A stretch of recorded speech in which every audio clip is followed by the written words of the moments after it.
अब देखो बच्चों, अब हम आ जाते हैं नेक्स्ट टॉपिक पर और ये टॉपिक है हमारा क्या, ड्यूअल नेचर ऑफ मैटर, पदार्थ की द्वैत प्रकृति। ओके, तो देखो बच्चों, जब किसी भी मैटर में particle nature and wave nature दोनों मिलते हैं, दोनों ऑब्जर्व होते हैं, तो इसे बोला जाता है मैटर का ड्यूअल नेचर। समझे बच्चों कि कोई भी मैटर हो, यदि वो particle nature and wave nature दोनों शो करता है तो इसे बोला जाता है मैटर का ड्यूअल नेचर। यही डिफाइन किया है कि पार्टिकल एंड वेव नेचर क्या कहलाता है, ड्यूअल नेचर ऑफ मैटर। समझे बच्चों कि जब कोई भी पदार्थ तरंग गुण और कणिका गुण दोनों दर्शाता है तो इसे बोला जाता है उस पदार्थ का द्वैत गुण। समझ गए ना।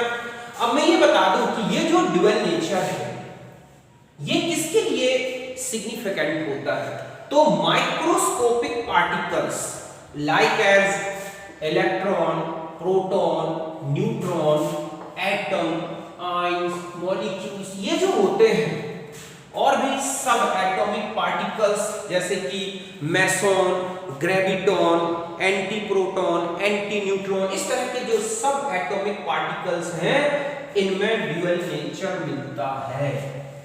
ये पार्टिकल नेचर भी शो करते हैं और वेव नेचर भी शो करते हैं। बट ऐसे पार्टिकल जो कि मैक्रोस्कोपिक किसमें आते हैं, मैक्रोस्कोपिक नेचर के बड़े पार्टिकल्स जिनको हम बोलते हैं, उनके लिए ड्यूअल नेचर का कोई सिग्निफिकेंस नहीं होता, उनमें इस तरह का रूल नहीं होता। मींस ऐसे पार्टिकल्स जो बड़ी साइज के हैं उनकी मैक्सिमम 99.9% जो प्रॉपर्टीज हैं वो किससे एक्सप्लेन की जाती हैं, पार्टिकल नेचर से। उनमें वेव नेचर इतना कम होता है जिसे हम ऑब्जर्व नहीं कर सकते। ऐसे ही जैसे लाइट है, अब लाइट के जो पार्टिकल्स हैं वो इतने मास लेस हैं कि लाइट की मैक्सिमम प्रॉपर्टीज का एक्सप्लेनेशन जो है वो वेव नेचर से ही होता है। तो लाइट के लिए मेनली वेव नेचर लगता है। जो बड़े पार्टिकल्स हैं मैक्रोस्कोपिक कैटेगरी में आते हैं, उनके जो प्रॉपर्टीज हैं वो पार्टिकल नेचर के बेस पर बताई जाती हैं। लेकिन जो सब एटॉमिक पार्टिकल्स हैं, इलेक्ट्रॉन्स हैं, प्रोटॉन्स हैं, न्यूट्रॉन्स हैं, ये ऐसे पार्टिकल्स हैं जिनकी मैक्सिमम प्रॉपर्टीज को हम ना तो अकेला पार्टिकल नेचर के बेस पर बता सकते हैं और ना ही वेव नेचर के बेस पर। फिर इनमें लगता है कौन सा नेचर, ड्यूअल नेचर। ओके, अब हम एक एग्जांपल लेते हैं कि ड्यूअल नेचर ऑफ इलेक्ट्रॉन। तो समझ गए बच्चों कि जो ये ड्यूअल नेचर है ये अति सूक्ष्म कण जैसे कि electron, proton, neutron, atom, ions, इनके लिए लागू होता है, इनके लिए महत्व रखता है। और भी छोटे पार्टिकल्स हैं, सब एटॉमिक पार्टिकल्स कहलाते हैं, उनमें भी लगता है। बट बड़े पार्टिकल्स जो होते हैं, ठीक है, उनमें ड्यूअल नेचर का कोई इंपॉर्टेंस नहीं है, क्योंकि बड़े पार्टिकल्स जो हैं उनकी मैक्सिमम प्रॉपर्टीज को केवल पार्टिकल नेचर के बेस पर ही बताया जाता है। और लाइट जैसे कि मैक्सिमम प्रॉपर्टीज को हम किस बेस पर बताते हैं, वेव नेचर के बेस पर, तरंग गुण के। बट ये जो पार्टिकल्स हैं इनमें दोनों नेचर मिलते हैं। अब हम एक देखते हैं example, dual nature of electron. तो आप देखोगे कि इलेक्ट्रॉन जो है वो ड्यूअल नेचर शो करता है। आप इसे कैसे बता सकते हैं, तो देखो, एक तो है पार्टिकल नेचर, कणिका गुण। तो इलेक्ट्रॉन का मास होता है, और मास किसका हो सकता है, पार्टिकल का, मैटर का। डेंसिटी होती है, चार्ज होता है, मोमेंटम होता है। ये सब जो प्रॉपर्टीज देख रहे हैं आप, ये इलेक्ट्रॉन के किस नेचर को बताती हैं, उसके पार्टिकल नेचर। और एक था वेव नेचर। वेव नेचर को सबसे पहले जो डिस्कवर्ड किया था वो था डेविसन एंड जर्मर। इन्होंने इलेक्ट्रॉन्स की जो वेलोसिटी है उसको एक्सीलरेट किया, उसको तेज किया, बढ़ाया, त्वरित किया। और एक्सीलरेशन पोटेंशियल और इलेक्ट्रॉन की जो डी ब्रोगली वेवलेंथ होती है उसके बीच में एक रिलेशन दिया था। ये D Broglie wavelength for electron और काइनेटिक एनर्जी का रिलेशन है मास के साथ, और ये है एक्सीलरेशन पोटेंशियल। यहां पर h प्लैंक कांस्टेंट, मास इलेक्ट्रॉन का m जो है यहां पर इलेक्ट्रॉन का मास है, और ke है इलेक्ट्रॉन की काइनेटिक एनर्जी, गतिज ऊर्जा। और जब इलेक्ट्रॉन को पोटेंशियल एक्सीलरेशन पोटेंशियल में रखा जाता है तो वहां पर भी यहाँ पर जो लिया गया है ये है एक्सीलरेशन पोटेंशियल, मतलब तेजी से घुमाया जाता है।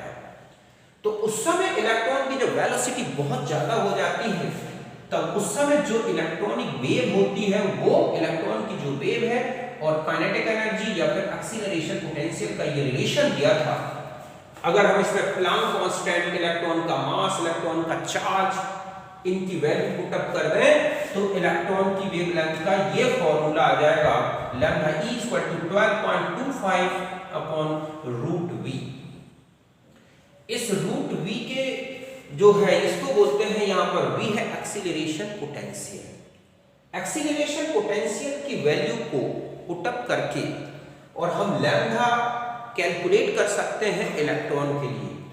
ये लगभग जो है एक्सरे की वेवलेंथ के आसपास आती है, मतलब है कि इलेक्ट्रॉन को एक्सीलरेट किया जाए तो हमें जो वेवलेंथ मिलती है, अभी हम देखेंगे कितने एंगस्ट्रॉम की वेवलेंथ रखें कि हमें एक्सरे की वेवलेंथ मिल जाए, मींस 0.1 एंगस्ट्रॉम से 150 एंगस्ट्रॉम तक की जो वेवलेंथ होती है वो एक्सरे की वेवलेंथ की लिमिट में आती है। तो इलेक्ट्रॉन के लिए एक्सरे वेवलेंथ निकाली जा सकती है और इस तरह से इलेक्ट्रॉन के वेव नेचर को हम बता सकते हैं। अगर हम इस वेवलेंथ का रिलेशन देखें मास और एक्सीलरेशन पोटेंशियल से, तो आप देख रहे हैं कि मास और एक्सीलरेशन पोटेंशियल के रूट के इनवर्सली प्रोपोर्शनल है, मींस मास ज्यादा तो वेवलेंथ कम हो जाती है, बहुत ज्यादा एक्सीलरेशन पोटेंशियल कर दोगे तो भी वेवलेंथ कम हो जाएगी। तो वेवलेंथ का रिलेशन इस तरह से हम मास से बता सकते हैं। मास बहुत ज्यादा है तो वेवलेंथ मेजरेबल नहीं होगी और ऐसे में मैक्रोस्कोपिक पार्टिकल्स के लिए इस रिलेशन का कोई फिजिकल सिग्निफिकेंस नहीं होता।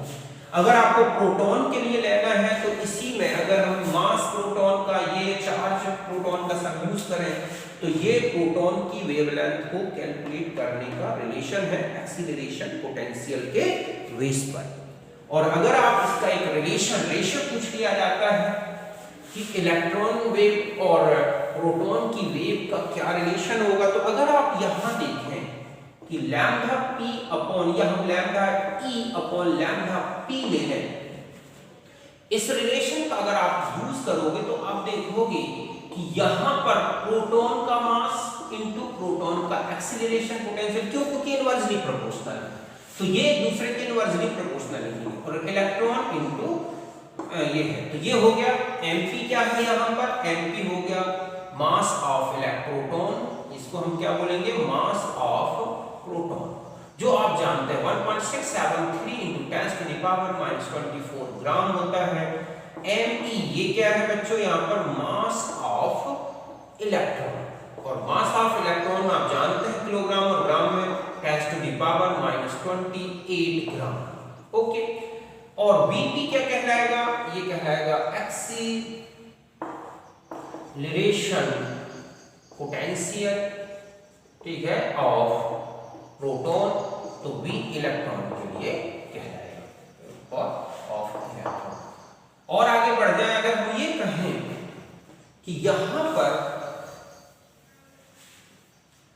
दोनों के पोटेंशियल की बात की गई कि लैम्डा, अगर यहां पर Vp इक्वल टू, सॉरी यहां पर आ जाएगा Ve, तो Ve ये दोनों बराबर हैं, तब lambda E upon lambda P equal to क्या आ जाएगा यहां पर? mp upon me। Lambda E upon lambda P ये होता है 1836, किसके बराबर होता है? 1836। या हम और सॉल्व करेंगे तो लैम्डा E, इसको मैं मिटा देता हूं, तो आप देखोगे कि यहां पर हमारे पास ये रिलेशन आ जाएगा lambda E upon lambda P equal to, अगर आप इसका रूट लें और थर्ड है तो ये आता है 42.8, तो lambda P sorry lambda E equal to हो जाएगा लैम्डा P इंटू 42.8। तो इस तरह से एक ही सेम एक्सीलरेशन पोटेंशियल दिया जाए तो इलेक्ट्रॉन की जो वेव आएगी वो प्रोटॉन की वेव से कितनी टाइम्स ज्यादा है? 42.8 टाइम्स। या फिर आप इससे भी निकाल सकते हैं lambda E upon lambda p equal to, आपने देखा यहाँ पर कि 12.25 अपॉन कितना था वो 0.4, ये था हमारे पास 2861. इससे हम क्या कैलकुलेट कर सकते हैं, एक प्रोटॉन, इनसे इस रिलेशन का भी वैल्यू यही आएगा, कैलकुलेट करके देखो।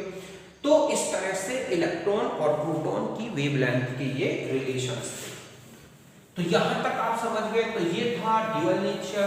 एक डी ब्रोगली रिलेशन भी होता है, उस डी ब्रोगली रिलेशन से भी हमें बहुत सारी चीजें सॉल्व करनी है, क्वेश्चन सॉल्व करने हैं डी ब्रोगली वेवलेंथ।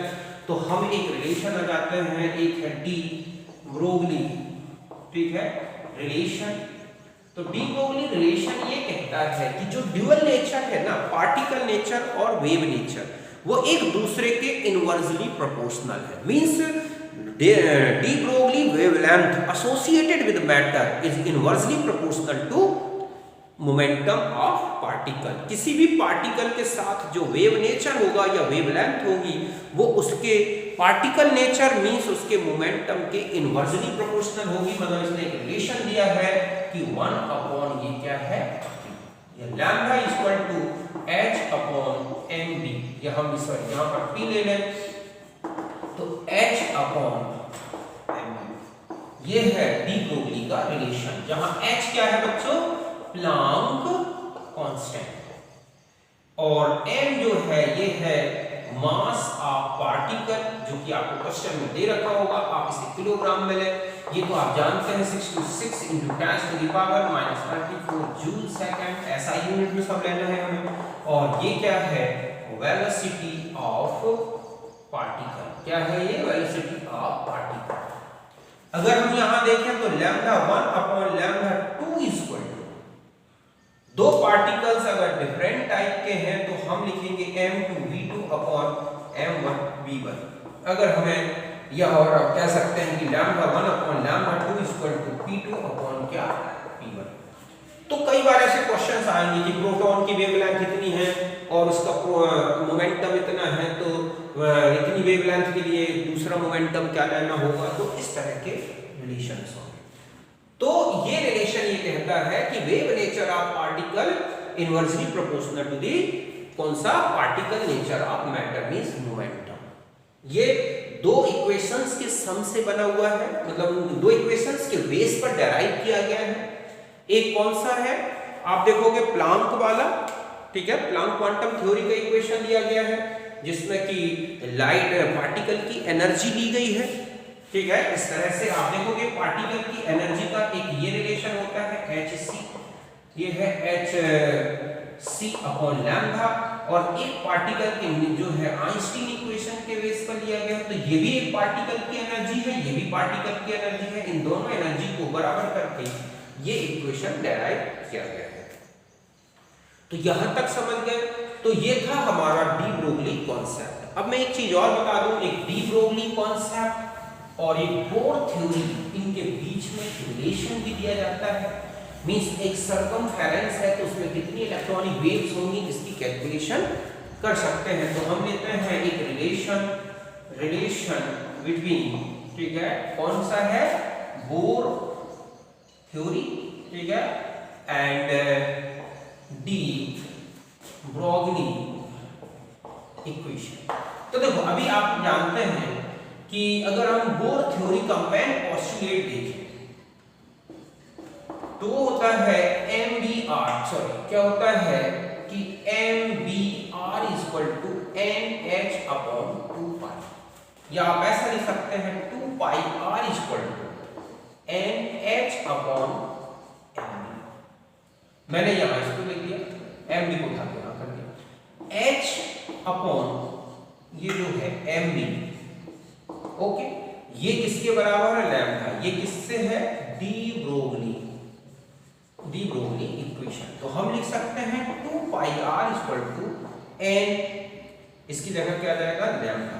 देखो ये इक्वेशन क्या कहता है, ये इक्वेशन ये कहता है कि circumference of Bohr orbit is equal to the integral multiple of de Broglie wavelength associated with such ठीक है ऑर्बिट। मतलब ये देखो इस तरह से कह रहा है कि सपोज ये है हमारे पास एक ऑर्बिट, ये है न्यूक्लियस, तो वो ये कह रहा है कि यहां पर जो वेव्स बनेंगी, सपोज एक वेव बनी, दो और ये है तीन, तो यहां पर अगर हम ये कहें कि ये इस तरह से वेव्स बन रहे हैं, तो एक लैम्डा, दो लैम्डा और ये है तीन लैम्डा।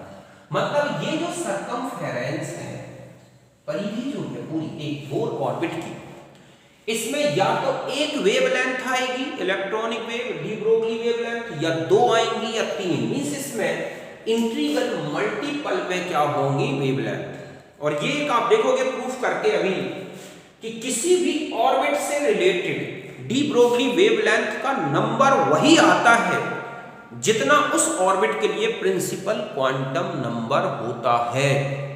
समझ गए बच्चों कि किसी भी जो बोर ऑर्बिट है उसमें नंबर ऑफ इलेक्ट्रॉनिक वेव्स कितनी होंगी, तो ये ऑब्जेक्ट पूछ लिया जाता है। तो ध्यान रखें किसी भी बोर ऑर्बिट में उतनी ही क्या आती है डी ब्रोगली वेवलेंथ जितनी कि उस बोर ऑर्बिट के लिए प्रिंसिपल क्वांटम नंबर की वैल्यू होती है। मींस फर्स्ट ऑर्बिट है तो उसमें आपसे पूछ लिया जाए कि डी ब्रोगली वेवलेंथ कितनी आएंगी, तो फर्स्ट ऑर्बिट में डी ब्रोगली वेवलेंथ होगी कितनी 1, सेकंड में कितनी होगी 2, थर्ड में कितनी होगी 3। इस तरह से जो भी उस ऑर्बिट के लिए प्रिंसिपल क्वांटम नंबर है उतनी ही उसमें डी ब्रोगली वेवलेंथ होंगी। अभी हम एक इसको प्रूफ करके देखते हैं। तो यहां तक समझ गए, यही है किसका रिलेशन, डी ब्रोगली वेव, ठीक है, रिलेशन और बोर थ्योरी की circumference of Bohr orbit is equal to the integral multiple of de Broglie wavelength associated with that orbit. यही है रिलेशन। तो यहां तक आप समझ गए, इसे नोट करें।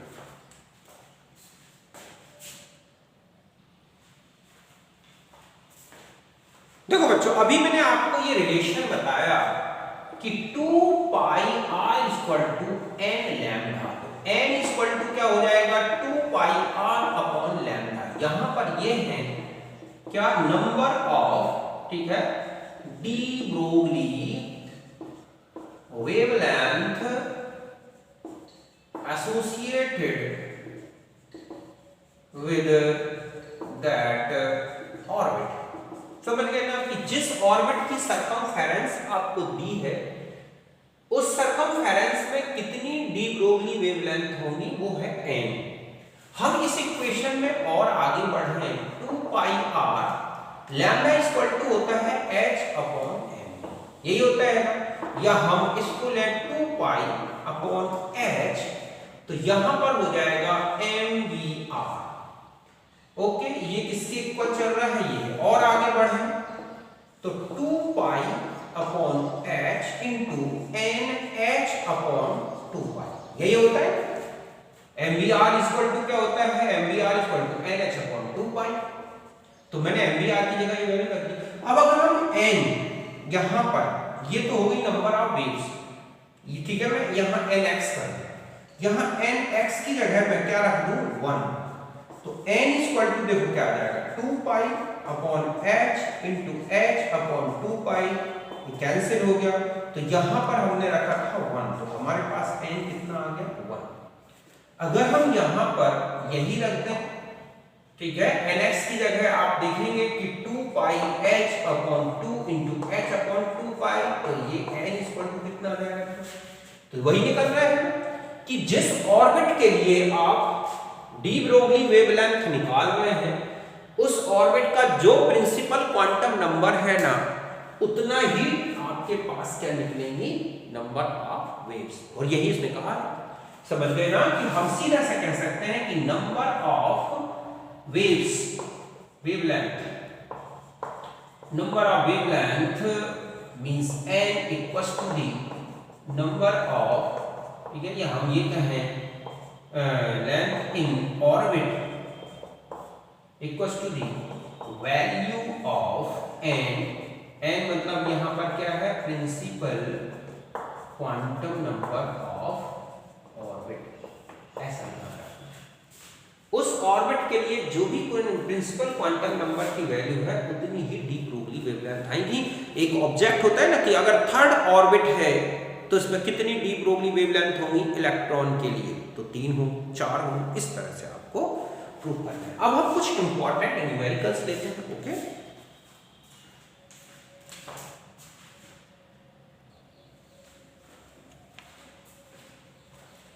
अब देखो बच्चों, अब हम आ जाते हैं ड्यूअल नेचर से रिलेटेड कुछ इंपॉर्टेंट क्वेश्चंस को सॉल्व करते हैं, मींस डी ब्रोगली रिलेशन से रिलेटेड है। तो देखो फर्स्ट क्वेश्चन है कि determine the wavelength of electron moving with velocity 1.5 × 10⁻10 centimetre पर सेकंड। ओके, तो यहां पर आपको क्या कैलकुलेट करना है और क्या दे रखा है। देखो एक तो मास ऑफ इलेक्ट्रॉन का जानते हैं 9.1 10⁻³ किलोग्राम, ठीक है, ये तो हो गया इसका क्या मास। वेलोसिटी देखो कितनी दे रखी है 1.5 × 10⁻10 सेंटीमीटर पर सेकंड, या हम इसको ऐसा भी लिख सकते हैं × 10⁸ मीटर पर सेकंड।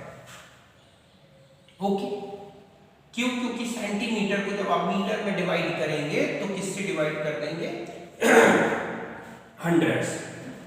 और देखो h की वैल्यू कितनी होती है 6.626 × 10⁻34 जूल सेकंड। यहां तक आप समझ गए। अब हम आ जाते हैं यहां पर, तो लैम्डा इक्वल टू h/mv हमें कैलकुलेट करना है वेवलेंथ, यही है ना। तो lambda equal to 6.626 × 10⁻34 mass 9.1 × 10⁻31 into velocity कितनी लेनी है आपको 1.5 × 10⁻, ठीक है, प्लस में कितना हो गया 8। और आगे सॉल्व कर रहे हैं, तो लैम्डा इक्वल टू 6 × 10⁻34 ये है, 8 और गए तो ये हो जाएंगे -42, और यहाँ ये हो जाएंगे 31 के प्लस में, अपॉन में देखो क्या बचेगा 9.1 × 1.5। तो लैम्डा इक्वल टू जब आप इसको सॉल्व करेंगे तो ये आ जाएगा 6.626 डिवाइडेड बाय 9.1 फिर डिवाइडेड बाय 1.5, तो ये आ रहा है 0.485। कितना आ रहा है 0.485 इनटू पावर में देखो 42 31 -11 हो जाएगा, कितना हो जाएगा -11। या आप इसको ऐसा लिख सकते हैं 10 तक लाना है तो हम लिख सकते हैं 0.0485 10⁻⁻10 मीटर में, तो ये एंगस्ट्रॉम में चेंज कर लो तो 0.0485 एंगस्ट्रॉम ये लैम्डा आएगी, जो कि एक मेजरेबल वैल्यू है। तो यहां तक आप समझ गए। तो हमें मास इलेक्ट्रॉन का फिक्स है, वो तो कैलकुलेट और वेलोसिटी दे रखी थी, बस वेवलेंथ कैलकुलेट करना था। तो ये हमारा सॉल्यूशन था जो बहुत ही इजी गोइंग आपने सॉल्व कर लिया। आप पहले खुद करना फिर आंसर्स आप मिलाना अगर कहीं दिक्कत आती है तो। अब और देखो क्वेश्चंस क्या है आपके पास कि kinetic energy of electron is 4.55 × 10⁻⁻25 joule, calculate the lambda. तो यहां पर देखो आप कि 1/2 mv² होता है काइनेटिक एनर्जी। देखो हमें लैम्डा कैलकुलेट करना है तो h/mv, ये तो वैल्यू पता है, इलेक्ट्रॉन का मास पता है, बस वेलोसिटी ही तो लेनी है ना हमें इलेक्ट्रॉन की। तो हम काइनेटिक एनर्जी से क्या कैलकुलेट कर ले हम इसकी वेलोसिटी, तो v² क्या हो जाएगा 2 × ke/m। तो देखो 2 × 4.55 × 10⁻⁻25 अपॉन 9.1 × 10⁻31। तो ये तो दोनों बराबर हो जाएंगे, ठीक है, ये 9.1 आएगा और 9.1, और यहां पर आप देखो 25 तो माइनस, तो ये हो जाएंगे +6 के। तो v² 10⁻6 मीटर पर सेकंड, तो v ठीक है मीटर, और ये इस तरह से आ जाएगा, तो यहां आ जाएगा 10⁻³ metre per second, metre square second square में आएगा तो v ये हो जाएगा। बस आपको v तो पता हो गया ना, बस अब लैम्डा 6.626 10⁻⁻34 जूल सेकंड अपॉन में मास 9.1 10⁻⁻31 × कितना रख दोगे 3। बस अब आप इसको सॉल्व कर लो। तो ये पहले आपके पास इसमें आ जाएगा मीटर में, बाद में आप उसे एंगस्ट्रॉम में चेंज कर लेना। तो यहाँ तक हो गया ना आपके पास। तो ये हो जाएगा 6.626 डिवाइडेड बाय 9.1 0.7218 क्या आ रही है 0.7218। और पावर देखो आपके पास कितनी है, यहां इसको और ले जाओगे तो 34 था ये माइनस में, तीनों और बढ़ गए तो minus 10 to the power 37 into 10 to the power 31। तो ये हो जाएगा 0.7218 इंटू 10 टू द पावर -6 या 7218 into 10 to the power -10 metre या 7218 एंगस्ट्रॉम। ये इसका क्या आ जाएगा आंसर होगा। तो यहां तक सॉल्व कर लिया, कोई दिक्कत नहीं, बहुत इजी था ये क्वेश्चन। वैसे भी डी ब्रोगली कॉन्सेप्ट के क्वेश्चन बहुत इजी आते हैं, बस थोड़ा सा कॉन्सेप्ट आपको याद रखना होगा। मैं समझता हूँ कहीं कोई दिक्कत नहीं आएगी, तब आप बहुत अच्छे ढंग से इन क्वेश्चंस को सॉल्व कर सकते हैं। फिर है calculate the momentum of radiation, lambda कितना है, सीधा है कि lambda equal to h upon momentum. Momentum equal to h upon lambda 6.626 10 to the power -34। ठीक है, आपको लैम्डा दे रखा है कितना है 0.33 into 10 to the power, nanometre में है तो 9 कर दें। तो आप इसको डिवाइड करें 6.62।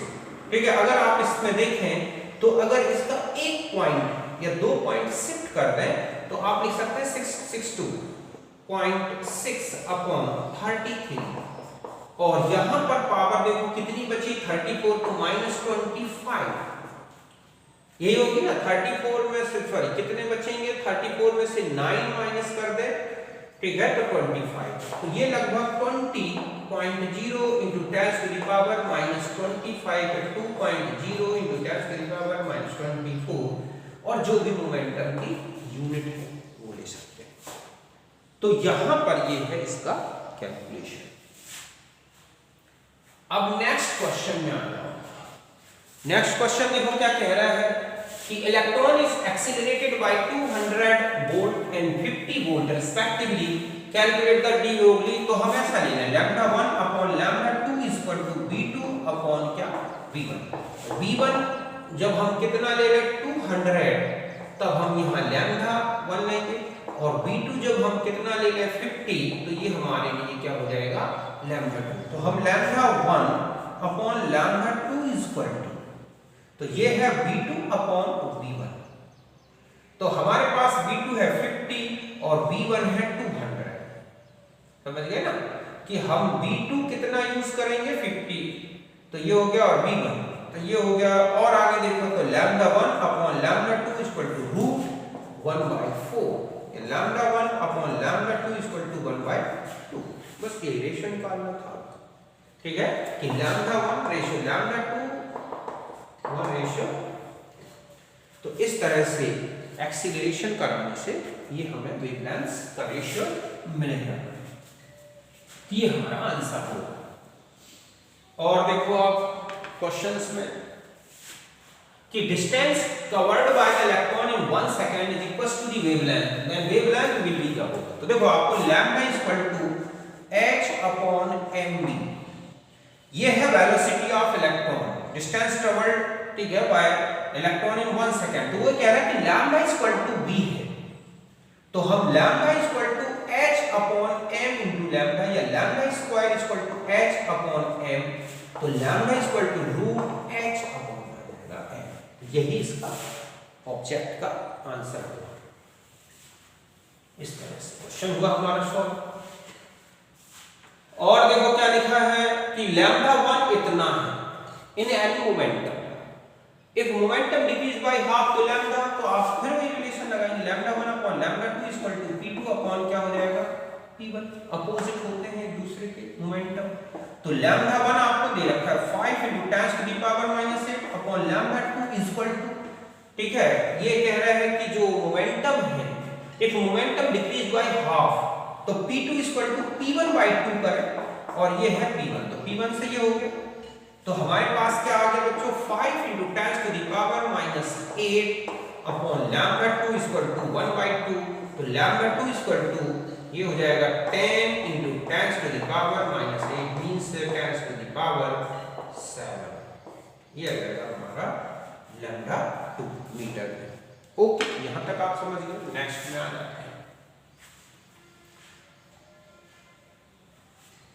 नेक्स्ट देखो क्या है कि calculate the lambda for proton in 35 volt for electron in. तो आपको अभी मैंने बताया था इलेक्ट्रॉन का तो था 2.24 अपॉन लैम्डा वी एंगस्ट्रॉम, और लैम्डा प्रोटॉन के लिए मैंने आपको रिलेशन बताया था कि 0.286 के आसपास अपॉन में लैम्डा वी एंगस्ट्रॉम। तो लैम्डा इलेक्ट्रॉन के लिए देखो 12.24 अपॉन ये कितना हो जाएगा 1 कितना है 1500। हम इसको ऐसा भी लिख सकते हैं ना बच्चों कि 12.24 अपॉन रूट, इसको तो 150 लिख दो, और ये जो आपके पास आ गया मतलब इसका जो सॉल्यूशन होगा, ठीक है, इनटू कितना हो जाएगा, आप इसको ऐसा लिखें कि 150 इंटू 10 to the power 2। तो 150 होगा 10 तो ये हो गया 10। ओके, अब यहां पर जब आप देखोगे तो 12.24 अपॉन 12.24 ये है 10, जो कि 0.1 एंगस्ट्रॉम है। मतलब लैम्डा इलेक्ट्रॉन 0.1 एंगस्ट्रॉम जो एक्स-रे की वेवलेंथ के बराबर है। मींस अगर हम 15,000 वोल्ट का पोटेंशियल लगा दें तो इलेक्ट्रॉन की जो वेव है वो एक्स-रे की वेवलेंथ के बराबर आ जाएगी। और इस तरह से रैप्सन और जर्मर ने यही तो प्रूफ कर दिया। बस यहां पर आ जाए तो यहां पर क्या करोगे 0.286 अपॉन रूट 35, इसको सॉल्व कर लो, ठीक है, जो कि कितना आ रहा है 0.048 ये आ जाएगा। तो यहां पर है 0.286 अपॉन 5.91, तो ये है 0.048 एंगस्ट्रॉम। कितना आ रहा है 48 एंगस्ट्रॉम। तो इस तरह से, या फिर इलेक्ट्रॉन और प्रोटॉन की वेव का रेशियो निकाल के भी कर सकते हैं, लेकिन यहाँ वोल्टेज अलग है, सेम वोल्टेज भी नहीं निकालना है। तो ये थे हमारे इन क्वेश्चंस के सॉल्यूशन। ओके,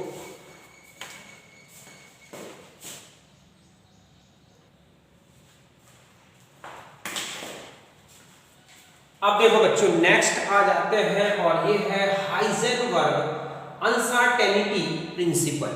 क्या है ये? हाइजेनबर्ग अनसर्टेनिटी प्रिंसिपल, हाइजेनबर्ग अनिश्चितता सिद्धांत। तो देखो ये जो प्रिंसिपल है ये ऐसे पार्टिकल्स की प्रॉपर्टीज से रिलेटेड है जो कि माइक्रोस्कोपिक नेचर के होते हैं, मींस जिनमें ड्यूअल नेचर होता है, जैसे इलेक्ट्रॉन, प्रोटॉन, इस तरह से। तो देखो इसमें ये बोला गया है कि जो माइक्रोस्कोपिक पार्टिकल्स हैं अगर वो अपनी मोशन स्टेट में हैं तो ऐसे पार्टिकल्स का एक साथ एक ही समय में मोमेंटम और पोजीशन का मेजरमेंट पॉसिबल नहीं है। समझ गए ना? मतलब है माइक्रोस्कोपिक पार्टिकल्स की दो प्रॉपर्टी जो एक दूसरे का कॉन्जुगेटेड हो, तो इन प्रॉपर्टीज का एक साथ मेजरमेंट पॉसिबल नहीं है। इसी को बोला गया है क्या? Heisenberg uncertainty principle. समझ गए ना कि not possible to measure simultaneously both the position and momentum of microscopic particle means electron with absolute accuracy. कि कोई पार्टिकल जो माइक्रोस्कोपिक नेचर का है अगर वो घूम रहा है तो आप उसकी अगर पोजीशन पता लगाओगे कि वो कहां पर है तो उसकी वेलोसिटी चेंज हो जाएगी। क्यों? क्योंकि पोजीशन मेजर करने के लिए हमें कुछ ना कुछ तो करना पड़ेगा ना। उस प्रोटॉन के साथ कोई वेव डालनी पड़ेगी, वो इलेक्ट्रॉन पर टकराएगी, फिर बाहर आएगी, तब तो पोजीशन बता पाएगी। जैसे ही वेव टकराएगी इलेक्ट्रॉन से उसकी पोजीशन को चेंज कर देगी, उसकी वेलोसिटी को चेंज कर देगी। और अगर आप वेलोसिटी मेजर करोगे तो पोजीशन नहीं बता सकते। तो दोनों का एक साथ मेजरमेंट एब्सोल्यूट एक्यूरेसी के साथ पॉसिबल नहीं है एटम में। और यही तो कारण है कि एटम में हम इलेक्ट्रॉन की एब्सोल्यूट पोजीशन नहीं बता सकते। क्यों? क्योंकि वो हमेशा वेलोसिटी में रहेगा। अब ये कह रहा है कि अगर आप पोजीशन को मेजर कर रहे हैं और उसकी जो एरर है, समझ गए ना, मतलब मेजरमेंट ऑफ पोजीशन को मेजर करने में जो एब्सोल्यूट वैल्यू आ रही है उससे कुछ अलग वैल्यू आपको मिल रही है, तो ये जो डिफरेंस है एक्चुअल वैल्यू और जो हमें मिल रही है वैल्यू, उनका डिफरेंस मींस एरर।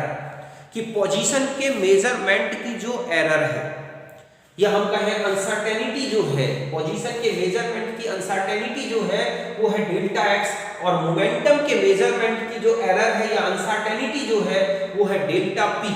मींस दोनों के मेजरमेंट की जो गलतियों का प्रोडक्ट है, एरर का जो प्रोडक्ट है, त्रुटियों का जो गुणनफल है बच्चों, वो कांस्टेंट होता है। मींस अगर पोजीशन के मेजरमेंट में कोई एरर नहीं आ रही है, बहुत कम एरर आ रही है, तो बहुत उतनी ही ज्यादा एरर किसके मेजरमेंट में आएगी, मोमेंटम के, और मोमेंटम में बहुत कम है तो ये बहुत ज्यादा हो जाएगी। मींस इन दोनों का प्रोडक्ट h/4 पाई के इक्वल होगा या उससे ज्यादा होगा।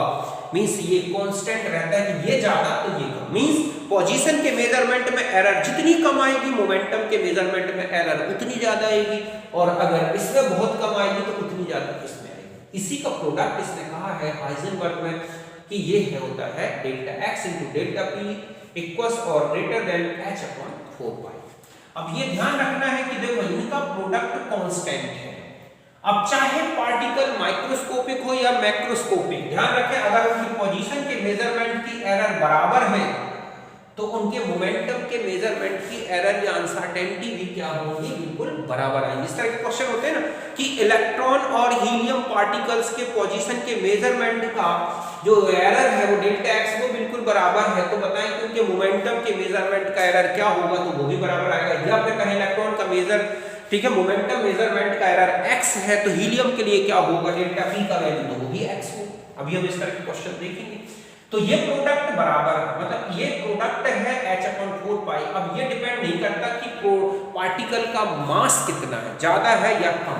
अगर उनके पोजीशन के मेजरमेंट का एरर बराबर है तो उनके मोमेंटम के मेजरमेंट का एरर भी बराबर आएगा। यही मैंने लिखा है कि for two particles deltas are equal है, देन डेल्टा p आल्सो क्या आएंगे, इक्वल। बट अगर हम और बढ़ा दें momentum equal to m into v कर दें तो delta x into delta v equal to या greater than h/4 pi m। अब यहाँ ध्यान रखना है कि अगर पार्टिकल अलग अलग हैं, उनके डेल्टा x बराबर भले हों लेकिन डेल्टा v जरूरी नहीं है कि बराबर आए। क्यों? क्योंकि ये मास से डिवाइड हो गया। यहाँ पर फिर पार्टिकल का मास आ जाएगा तो छोटा पार्टिकल के लिए डेल्टा v अलग आएगा, बड़े पार्टिकल के लिए डेल्टा v अलग आएगा, बट ये प्रोडक्ट बराबर आएगा।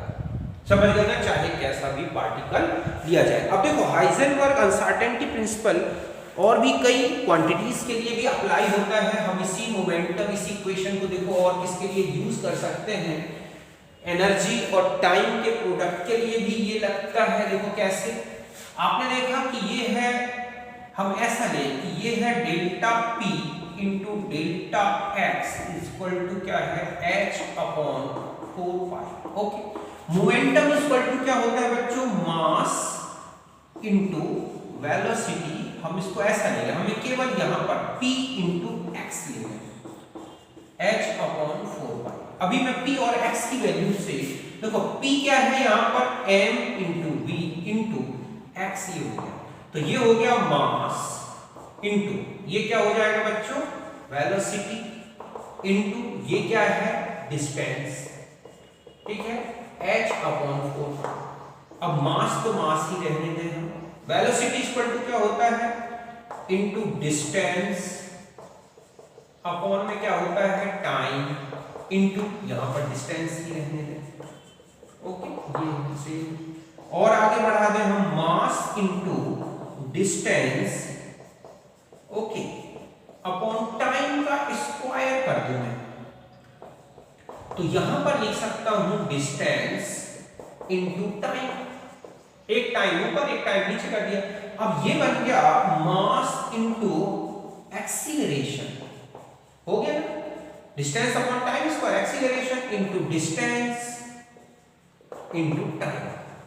और मास इंटू एक्सीलरेशन क्या होता है बच्चों, देखो और आगे बढ़ाओ इसको, तो मास इंटू एक्सीलरेशन ये जो है आप देख रहे हैं, मास इंटू एक्सीलरेशन मींस होता है force equal to mass into acceleration. Okay, तो हम ऐसा भी लिख सकते हैं ना कि force into distance into time equal to h/4। और ये क्या होता है, एनर्जी इंटू टाइम, मैं यहां पर t ले लूं इक्वल टू h, ठीक है, तो यहां पर हम अभी H ना लें, इसको पहले इसका प्रोडक्ट निकालना है। बच्चों मैंने इसका प्रोडक्ट निकाला, तो ये आपके पास ऐसा भी लिख सकते हैं ना, तो ये अगर टाइम तो हम लिख सकते हैं delta E into delta t equal to H upon 4 तो एक रिलेशन तो ये बनता है। समझ गए ना कि डिस्टेंस और इसके बेस पर भी आप तो मास इनटू एक्सीलरेशन कर दिया, मतलब मैंने यहां पर जो मोमेंटम है और एक्स है इनके जो डायमेंशंस हैं उनका यूज करके और एनर्जी और टाइम का रिलेशन निकाला। तो इसको हम ऐसा भी लिख सकते हैं delta E into delta t equal to और ग्रेटर देन H अपॉन 4 तो ये भी एक हाइजेनबर्ग अनसर्टेनिटी प्रिंसिपल का एक रिलेशन होता है। और इलेक्ट्रॉन के एंगुलर मोमेंटम के लिए भी एक रिलेशन बनता है बच्चों, कि हम ये कहें कि ये है हमारे पास इलेक्ट्रॉन, ठीक है, ये इस तरह से ये है x, ये है y और ये है z। अगर ये एंगल अगर हम ये कहें कि थीटा है और इस तरह से ले लें और ये एंगल हमारा ये वाला फाई है, तो फॉर ये इलेक्ट्रॉन की पोजीशन है, ठीक है, इस तरह से 3 डायमेंशनल पोजीशन है, तो ये है कि फॉर एंगुलर मोशन, इलेक्ट्रॉन के एंगुलर मोशन के लिए भी एक रिलेशन होता है डेल्टा फाई या delta theta into delta phi greater than और H अपॉन 4 ये भी इसके लिए अनसर्टेनिटी प्रिंसिपल है। तो delta E delta T 3 relation होगा, delta x into delta P H upon 4 pi, delta E into delta T H upon 4 pi, या ये सब अनसर्टेनिटी प्रिंसिपल के ही क्या है रिलेशन होते हैं। तो ये समझ गए ना। अब हम इनसे रिलेटेड कुछ इंपॉर्टेंट क्वेश्चंस करते हैं।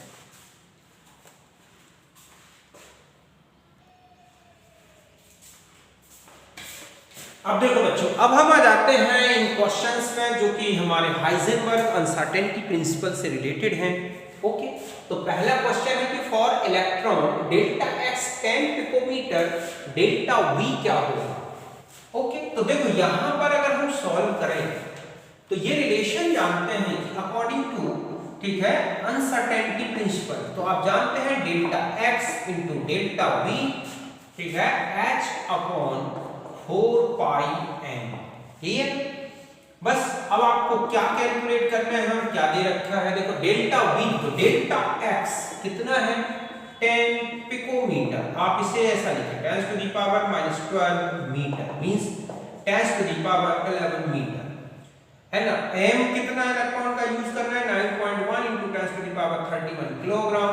बस सॉल्व कर लो अब आप, तो आपको निकालना है delta v equal to h upon 4 pi m into delta x।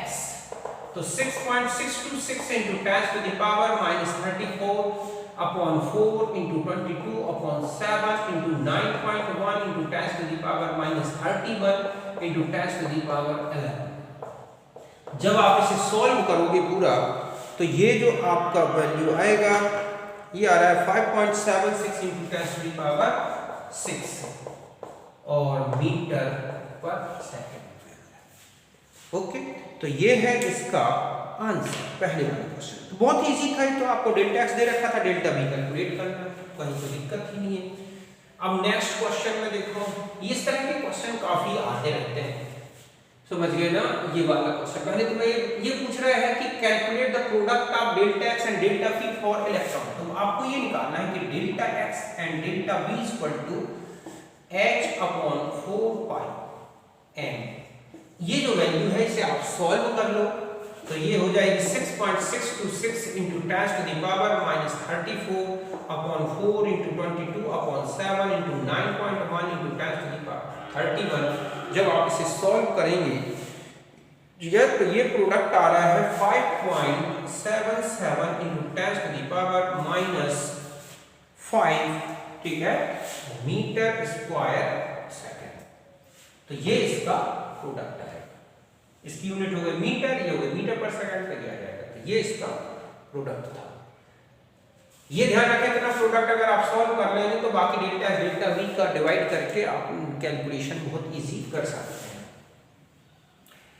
Next अगर हम आते हैं क्वेश्चन में नेक्स्ट हमारा क्वेश्चन देखो क्या है कि calculate the uncertainty in position of electron if the uncertainty in velocity is 0.01%, b है 0.02%, सी है 0, velocity of electron in meter per second. अब देखो क्वेश्चन अब अच्छी तरह से पढ़ें।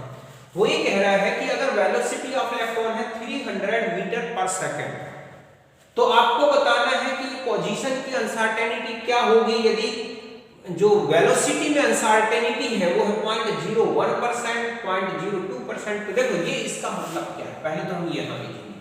हमें दे रखा है आंसर में है क्वेश्चन जो है देखो कि गिवन वैल्यू है कि वेलोसिटी ऑफ इलेक्ट्रॉन कितनी है, देखो 300 मीटर पर सेकंड।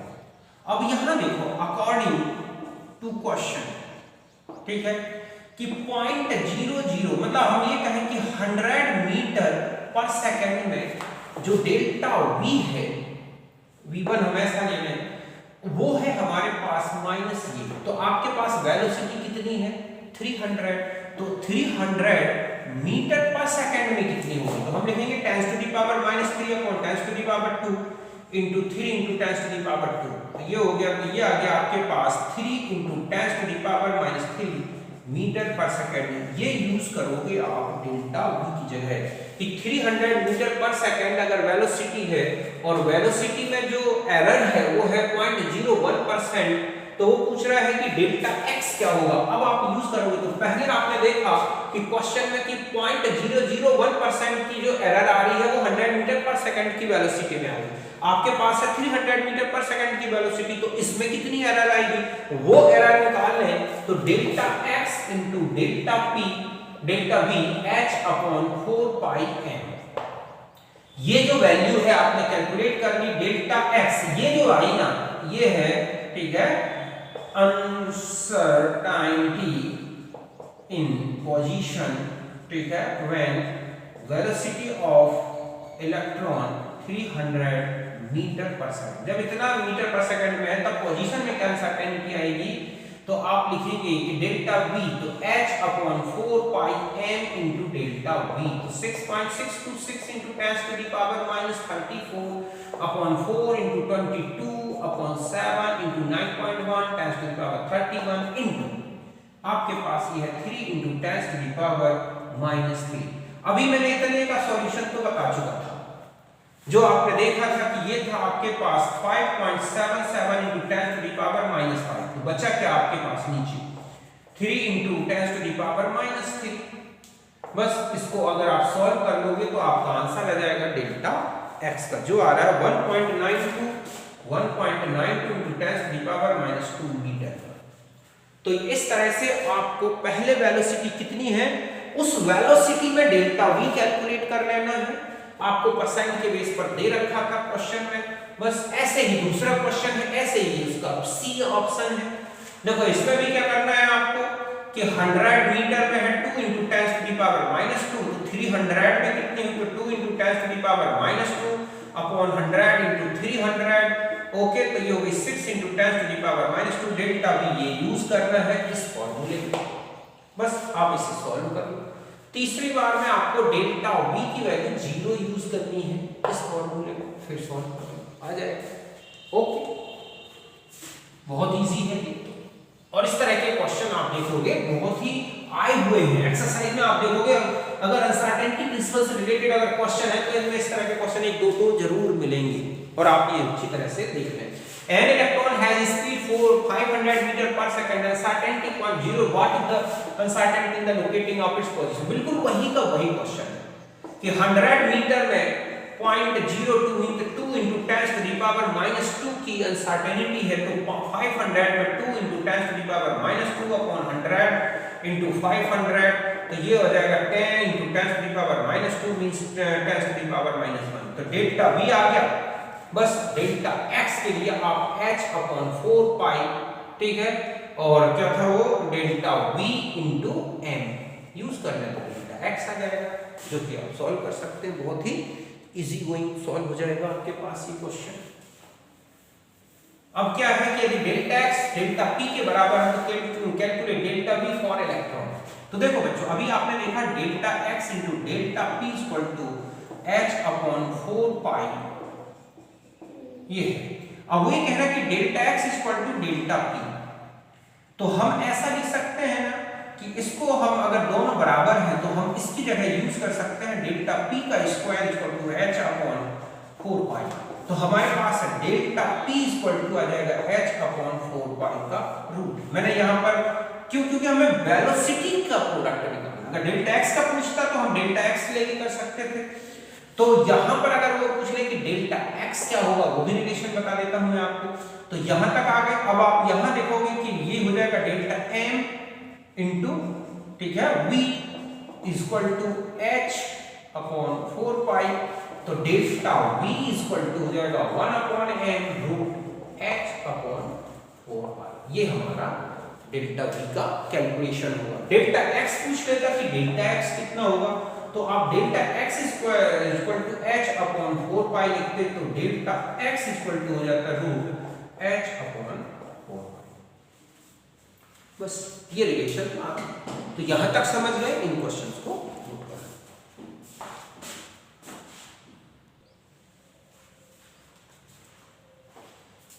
अब देखो बच्चों, अब हम आ जाते हैं ये कुछ और इंपॉर्टेंट क्वेश्चंस, ओके, जो कि हमारे डी ब्रोगली रिलेशन या ड्यूअल नेचर से रिलेटेड है। तो देखो पहला क्वेश्चन है कि delta x for electron and helium is 1.0 meter and delta p for electron is 5 into 10 to the power minus 26 kilogram meter per second square. तो calculate the delta p for helium.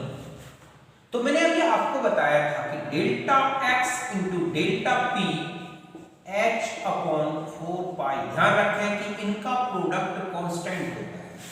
अब चाहे particle कैसे भी हो, अगर उनके delta x बराबर है, सपोज ये है, तो delta p1 equal to delta p2 भी बराबर होंगे। अब यहां पर देखो आप कि delta x electron equal to delta x helium, तो ये है 1। तो वो पूछ रहे हैं कि डेल्टा h, ठीक है, डेल्टा p हीलियम, अगर मान लो ये इलेक्ट्रॉन आपको दे रखा है कितना, 5.0 10 to the power minus 26, तो बोल रहा है कि डेल्टा h e कितना होगा। तो ध्यान रखें कि जब ये बराबर है तो delta p electron equal to delta p h, तो ये भी कितना आ जाएगा 5.0 into 10 to the power 26। ये इसका आंसर होगा फर्स्ट वाला। हाँ, अगर डेल्टा v पूछ लेता हीलियम के लिए तो फिर आपको यहाँ पर मास की जरूरत पड़ जाती, इसीलिए इसका क्वेश्चन में कोई दिक्कत नहीं। और यही क्वेश्चन ऐसा हो जाता कि डेल्टा x, ठीक है, electron equal to delta x helium बराबर है ये, अगर ये कह देता कि delta h v electron equal to 5 into 10 to the power minus 26 meter per second, तो डेल्टा जो ये है क्या v h e के लिए कितना होगा, तब आप यहां लेते delta x into delta v, किसका हो जाता है यहां पर हीलियम का, तो h अपॉन 4 पाई m, यहां पर आपको मास की जरूरत हो जाती। तो डेल्टा x डेल्टा v, तो हमें डेल्टा v की जरूरत नहीं कि डेल्टा x अगर पता है तो डेल्टा v निकाल सकते हैं, समझ गए ना। तो इस तरह के क्वेश्चन में अगर आप ऐसा निकालोगे तब आपको यहां मास की जरूरत पड़ जाती है। बट अगर मान लो संवेग की बात की गई हो, मोमेंटम की बात की गई हो, तो जो मोमेंटम एक पार्टिकल का है वही दूसरे का आएगा अगर उनकी पोजीशन सेम है। दूसरा, calculate the wavelength of helium whose speed equals to its RMS speed at 27 degree centigrade. अब यहां पर देखो बच्चों, डायरेक्ट वेलोसिटी ना देख के पहले कह रहा है कि RMS वेलोसिटी निकालें आप, और वो RMS वेलोसिटी ही इलेक्ट्रॉन की वेलोसिटी है, तो पूछ रहा है वेवलेंथ। तो देखो आप एक रिलेशन जानते हैं कि RMS वेलोसिटी मींस v ही है, इक्वल टू होता है 3RT अपॉन m। अब यहां पर r 8.314, ठीक है, जूल, और जो होती है यूनिट इसकी है जूल, क्या होती है joule kelvin inverse mole inverse अगर आप ये यूज करते हैं, टी तो आपको दे रखा है 27 मींस 300, केल्विन यूज करना है, तो ध्यान रखें कि मास आपको किलोग्राम किसमें लेना होगा, पर मोल में। तो यहां पर हम पहले वेलोसिटी निकालेंगे, तो 3 इंटू 8.314, तो ध्यान रखें कि यहां जो वेलोसिटी आएगी वो मीटर पर सेकंड में आ जाएगी, इंटू 300 अपॉन में हो जाएगा, क्या है ये, कौन सा पार्टिकल है, देखें आप, हीलियम। तो हीलियम का मास हो जाएगा 4 इंटू 10⁻³ किलोग्राम। तो वेलोसिटी जो है जब आप इसको कैलकुलेट करेंगे तो ये आ रही है 1367.7 मीटर पर सेकंड। बस अब आपको वेलोसिटी पता है, तो lambda equal to h upon mv, तो यहाँ हो जाएगा लैम्डा इक्वल टू h, तो 6.624 10⁻34। मास ले रहे हैं आप इसका किलोग्राम में, तो 4 इंटू 10⁻³ किलोग्राम एक मोल का। और यहाँ पर आपको ध्यान रखना है कि यहाँ पर कितना हो जाएगा, लैम्डा तो पर ये हो गया, और बी आपके पास आ गया है 1367.7। अब यहाँ पर ध्यान रखें 2 minute, m into v, helium, ठीक है, हीलियम का एटॉमिक मास कितना होता है बच्चों, 4।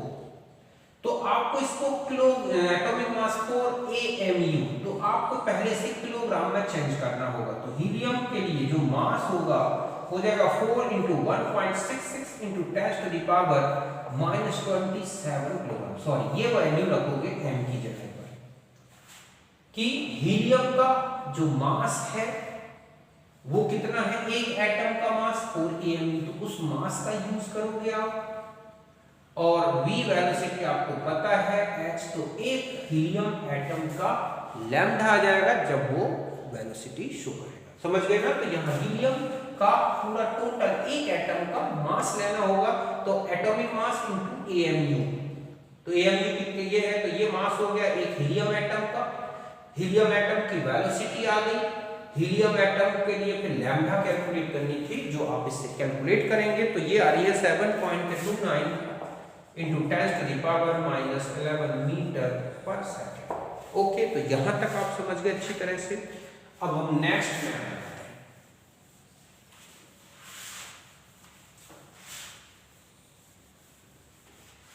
नेक्स्ट हमारा क्वेश्चन है कि with the velocity must of electron travel so that its momentum is equals to the that of photon of wavelength lambda इतना। समझ गए बच्चों? वो ये कह रहा है कि इलेक्ट्रॉन को किस वेलोसिटी से चले कि इसका जो मोमेंटम है, किसका, इलेक्ट्रॉन का, वो एक फोटोन जिसका मोमेंटम कितना है, लैम्डा, ठीक है, सॉरी, उस फोटोन के मोमेंटम के बराबर है, जिसकी वेवलेंथ है 5200 एंगस्ट्रॉम। मींस हम यहां ये कहें कि momentum of electron equal to momentum of photon.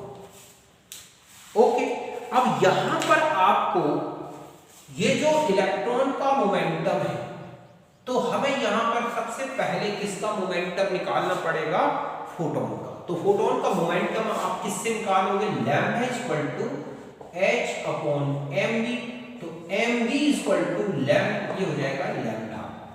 तो यहां पर हम मास इलेक्ट्रॉन का तो हो जाएगा 9.1 इंटू 10⁻31 इंटू v, हमें ये कैलकुलेट करना है। इसकी जगह हम रखेंगे 6.626 इंटू 10⁻34 अपॉन लैम्डा, तो लैम्डा आपको 5200 इंटू 10⁻10 मीटर। इसको सॉल्व करोगे तो वो आ जाएगा जो इस क्वेश्चन में पूछा गया कि क्या वो वेलोसिटी होगी जब इलेक्ट्रॉन का मोमेंटम, ठीक है, 5200 एंगस्ट्रॉम के फोटोन के मोमेंटम के बराबर है। तो यह मोमेंटम है डी ब्रोगली रिलेशन से mv प्रोटॉन का या फोटोन का निकला है, इलेक्ट्रॉन का आपको कैलकुलेट करना है। तो ये जो आ रहा है, ये आ रहा है 1400 मीटर पर सेकंड। तो इस तरह से इसको सॉल्व करना था। नेक्स्ट क्वेश्चन देखो क्या है। नेक्स्ट क्वेश्चन हमारे पास है कि if the wavelength of electronic wave is 1.5 angstrom, calculate the acceleration potential। तो देखो लैम्डा इक्वल टू 12.26 इलेक्ट्रॉन की वेव है और ये इनटू एंगस्ट्रॉम। तो ये जब एंगस्ट्रॉम में रखोगे तो ये वोल्ट में आ जाएगा। तो lambda v equal to 12.26 upon lambda ये आ जाएगी हमारे पास सॉरी वोल्ट। ओके, बस अब आप इसको सॉल्व करना चाह रहे हैं तो यहाँ पर जब आप सॉल्व करोगे तो देखो 12.24 होता है ये अपॉन वेवलेंथ कितनी है, यहाँ पर ये एंगस्ट्रॉम में रखनी है। किस में रखनी है आपको? एंगस्ट्रॉम में, तब ये वोल्ट में आएगा। तो आपने रख दिया 1.5। इसको सॉल्व कर लो, फिर आ जाएगा v तो रूट 12.24 अपॉन 1.5। इससे आपको इलेक्ट्रॉनिक वेव का पोटेंशियल आ जाएगा लैम्डा, जो कि करीब कितना आ रहा है under root diffraction, so that its beam 1.5 तो 63.3 ये आ रहा है 63.3 वोल्ट। ओके, ये कैलकुलेट करना था। फिर है metal surface irradiated by 3000 angstrom wavelength and threshold frequency 400,000, calculate the de Broglie. तो देखो बच्चों, यहाँ पर इलेक्ट्रॉन फोटो इलेक्ट्रिक इफेक्ट भी लगेगा, फिर डी ब्रोगली कॉन्सेप्ट। तो यहाँ पहले काइनेटिक एनर्जी कैलकुलेट करेंगे तो काइनेटिक एनर्जी इक्वल टू होता है hc 1 upon lambda minus 1 upon lambda. यहाँ पर इंसिडेंट वेवलेंथ है और ये थ्रेशोल्ड वेवलेंथ। तो काइनेटिक एनर्जी तो hc यहाँ पर कितना हो जाएगा, देखो ये कितने एंगस्ट्रॉम की है, थ्रेशोल्ड फ्रीक्वेंसी है, तो ये तो है हमारे पास 3000 into 10 to the power minus 10 meter minus 1 upon 4000 into 10 to the power minus 10। जब आप इसे सॉल्व करेंगे तो इससे क्या आ जाएगी, केवी क्या आ जाएगी, काइनेटिक एनर्जी ऑफ इलेक्ट्रॉन, जो कि आ रही है, इसको जब सॉल्व करोगे तो ये आ रही है 1.65 into 10 to the power minus, ठीक है, और 19 जूल, कितनी आ रही है, 19 जूल। ऐसा करने के बाद फिर आपको यूज करना होगा 1/2 mv² equal to kinetic energy. तो v इक्वल टू हो जाएगा v square 2 kinetic energy upon m। तो जब ये है 2 into 1.65 into 10 to the power 19 upon 9.1 10 to the power minus 31, इससे इलेक्ट्रॉन की क्या आ जाएगी, वेवलेंथ आ जाएगी। मतलब पहले v आ जाएगा, जब v आ जाए तो फिर आप कैलकुलेट कर देंगे। सपोज ये x आ गया तो lambda equal to h upon क्या करोगे v, या फिर और डायरेक्ट एक और रिलेशन मैंने बताया तो ये हो गया इस तरह से, पहले ये निकालना, या lambda equal to h upon root 2m into k, इसका भी यूज कर लोगे तो भी लैम्डा आ जाएगा। और ये लैम्डा आ रहा है 1.2 into 10 to the power 1.2 into 10 to the power 9 meter. तो इसमें आप देख रहे हैं फोटो इलेक्ट्रिक इफेक्ट लगा है, फिर इसके बाद वेलोसिटी का कॉन्सेप्ट लगा है, फिर डी ब्रोगली वेवलेंथ कैलकुलेट की गई है। तो इस तरह के तो बहुत सारे क्वेश्चंस आपको मिलेंगे, ठीक है, इसमें। तो ये था हमारा एक न्यूमेरिकल पोर्शन। एक क्वेश्चन आता है कि हाइजेनबर्ग अनसर्टेनिटी प्रिंसिपल से ये प्रूफ करके दिखाएं कि इलेक्ट्रॉन न्यूक्लियस में नहीं रह सकता, इसका एग्जिस्टेंस क्यों नहीं है।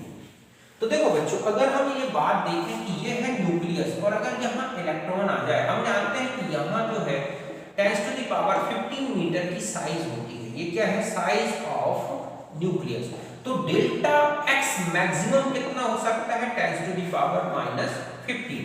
तो अगर आप डेल्टा v निकालेंगे इलेक्ट्रॉन का तो h upon 4 pi m into delta x रखोगे। तो ये तो मैंने अभी आपको बताया था कि 5.76 into 10 to the power minus 5 और delta x 10 to the power, अब यहाँ 15 यूज करोगे तो आप देखोगे 5.76 into 10 to the power 10 metre per second आएगा, जो कि इलेक्ट्रॉन, जो कि लाइट की वेलोसिटी से कहीं ज्यादा है। मींस अगर न्यूक्लियस में इलेक्ट्रॉन को रहना है तो उसकी वेलोसिटी ये होनी चाहिए। और हम जानते हैं कि अगर इलेक्ट्रॉन की वेलोसिटी किसके बराबर हो जाए, लाइट वेलोसिटी के भी बराबर हो जाए तो मास इन्फिनिट हो जाएगा, और उससे ज्यादा हो गया तो बात ही अलग है। मींस न्यूक्लियस में इलेक्ट्रॉन इसलिए नहीं हो सकता क्योंकि इन्फिनिट मास होगा, और लाइट वेलोसिटी से कहीं ज्यादा वेलोसिटी में इलेक्ट्रॉन को न्यूक्लियस में रहना होगा, जो पॉसिबल नहीं है। और यही रीजन है कि इलेक्ट्रॉन न्यूक्लियस में नहीं रह सकता। नेक्स्ट ऐसे भी क्वेश्चन आते हैं कि क्या डी ब्रोगली कॉन्सेप्ट, अगर हम डी ब्रोगली अर्थ के लिए कैलकुलेट करें तो क्या वैल्यू आएगी। तो ध्यान रखें, अर्थ के लिए अगर आप कैलकुलेट करेंगे तो 10 to the power minus 42 से भी ज्यादा आएगी लैम्डा मीटर में, जो निग्लेजिबल वैल्यू है। इसीलिए अर्थ जैसे पार्टिकल में डी ब्रोगली कॉन्सेप्ट यूज नहीं होता। तो ये था हमारा ड्यूअल नेचर के बारे में। समझ गए ना। तो ये मैंने एटॉमिक स्ट्रक्चर से रिलेटेड कुछ इंपॉर्टेंट पॉइंट्स, उनसे रिलेटेड न्यूमेरिकल्स बताए। वैसे भी पूरा डिटेल जो है यूनिट आप एटॉमिक स्ट्रक्चर में जाएं, वहां पर भी मैंने थ्योरेटिकल पूरा डिटेल में बताया है। अब हम जो भी इंपॉर्टेंट पॉइंट्स होंगे वो पीरियोडिक प्रॉपर्टीज से डिस्कस करेंगे। ओके, तो मिलते हैं नेक्स्ट वीडियो में, तब तक के लिए नमस्कार, थैंक यू।